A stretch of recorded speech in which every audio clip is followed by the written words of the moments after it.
ಇನ್ನು ಬಹಳ ಮುಖ್ಯವಾದಂತಹ ಒಂದು ವಿಚಾರ ಇದೆ. ಏನಂದರೆ ಭಯೋತ್ಪಾದಕರ ನರ್ಸರಿ ಮುರುಡಿಕೆ ಮರ್ಕಜ್ ಉಡೀಸ್ ಮಾಡಿದ್ಯಾಕೆ ನಮ್ಮ ದೇಶ? ಮುರುಡಿಕೆ ಸೆಂಟರ್ ಬೆಳಕಿಗೆ ಬಂದಿದ್ದು ಯಾವಾಗ? ಸುತ್ತಮುತ್ತಲದ ಪ್ರದೇಶ ನೆಕ್ಸ್ಟ್ ಟಾರ್ಗೆಟ್ ಅಂತೆ. ಮುರುಡಿಕೆ ಮರ್ಕಜ್ನಲ್ಲಿ ಈ ಮುಂಬೈ ದಾಳಿ ಮಾಡಿದ ಕಸಬ್ ಡೇವಿಡ್ ಹೆಡ್ಲಿ ಅವರಿಗೆ ತರಬೇತಿ ನೀಡಿದ ಜಾಗ ಅದು. ಅದೇ ಮರ್ಕಜ್ ಮಿಸ್ಟ್ರಿ ಅಂತ ಕರೆಯೋದು, ಮುರುಡಿಕೆ ಮರ್ಕಜ್. ಅಲ್ಲಿ ನೋಡ್ತಾ ಇದ್ದೀರಲ್ಲ, ಇದೇ ಜಾಗದಲ್ಲೇ ಯಾರ್ಯಾರು ಮುಂಬೈ ದಾಳಿಗೆ ಬಂದಿದ್ರಲ್ಲ 10 ಜನ ಎಲ್ಲರಿಗೂ ಇಲ್ಲೇ ಟ್ರೈನಿಂಗ್ ಆಗಿತ್ತು. ಡೇವಿಡ್ ಹೆಡ್ಲಿಗೂ ಇಲ್ಲೇ ಟ್ರೈನಿಂಗ್ ಆಗಿತ್ತು. ಗೊತ್ತಿಲ್ಲ, ತಹಾವೂರ್ ರಾಣಾಗೂ ಇಲ್ಲೇ ಆಗಿದ್ದಿರಬಹುದು, ಯಾಕೆಂದರೆ ಒಟ್ಟೊಟ್ಟಿಗೆ ಅವರೆಲ್ಲ ಇದ್ದಿದ್ದು. ಸೊ ಆ ಜಾಗವನ್ನು ಅದು ಮೊದಲಿಂದನೂ ನಮ್ಮ ಗಮನದಲ್ಲಿತ್ತು. ಈ ಜಾಗ ಹೊಡಿಬೇಕಂತ ಅವಕಾಶ ಸಿಕ್ತು, ಫಿನಿಶ್. ಮುರುಡಿಕೆ ಮರ್ಕಜ್ ಅಂತಂದ್ಬಿಟ್ಟು ಅದರ ಹೆಸರು. ಅದನ್ನು ಹಫೀಜ್ ಸಯೀದ್ ಇದನ್ನಲ್ಲ ಅವನು ಸ್ಥಾಪನೆ ಮಾಡಿದ್ದು. ಪಂಜಾಬ್ ಪ್ರಾಂತ್ಯದ, ಅಂದರೆ ಅಲ್ಲಿನ ಪಂಜಾಬ್ ಪ್ರಾಂತ್ಯದ ಲಾಹೋರ್ನಿಂದ 40 ಕಿಲೋಮೀಟರ್ ದೂರದಲ್ಲಿದೆ ಈ ಮುರುಡಿಕೆ ಅನ್ನೋದು.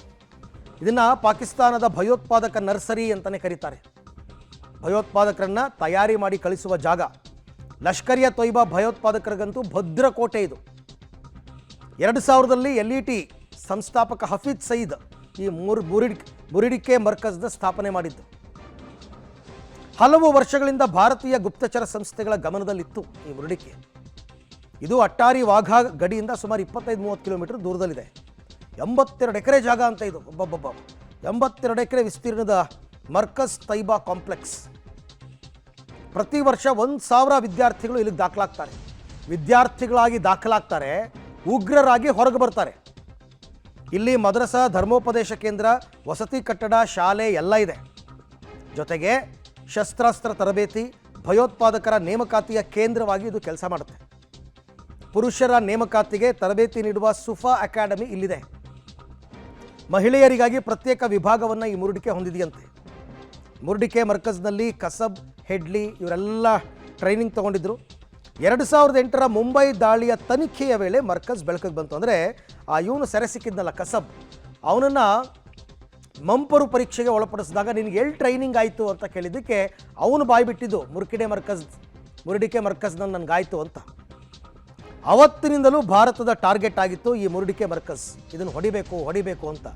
ಏನು 1 ವರ್ಷಕ್ಕೆ 1,000 ಜನರಂತೆ ತಯಾರು ಮಾಡಿ ಕಳ್ಸೋದು ಇವರು. ಮುರುಡಿಕೆ ಮಂಡಿ ಮುರಿದ್ರೆ ಬೇರೆ ಕ್ಯಾಂಪ್ಗಳಿಗೆ ನಡುಕ ಅಂತ ಗೊತ್ತಾಗುತ್ತೆ. ಬೇರೆ ಕ್ಯಾಂಪ್ಗಳಿಗೆ, ಯಾಕೆಂದರೆ ದೊಡ್ಡ ಕ್ಯಾಂಪ್ ಇದು. ಇಲ್ಲಿಗೆ ಹೊಡೆದುಬಿಟ್ರೆ ಬೇರೆಯವ್ರು ಸುಮ್ಮನಾಗ್ತಾರೆ ಅನ್ನೋ ಕಾರಣಕ್ಕೋಸ್ಕರ ಟಾರ್ಗೆಟ್ ಮಾಡಿ ಮುರುಡಿಕೆ ಮರ್ಕಜನ್ನು ಹೊಡೆದಾಕಿರ್ತಕ್ಕಂಥದ್ದು. ಫುಲ್ಲು ಒಂಥರ ಧ್ವಂಸ ಆಗಿ ಸ್ಮಶಾನ ಆಗೋಗಿದೆ.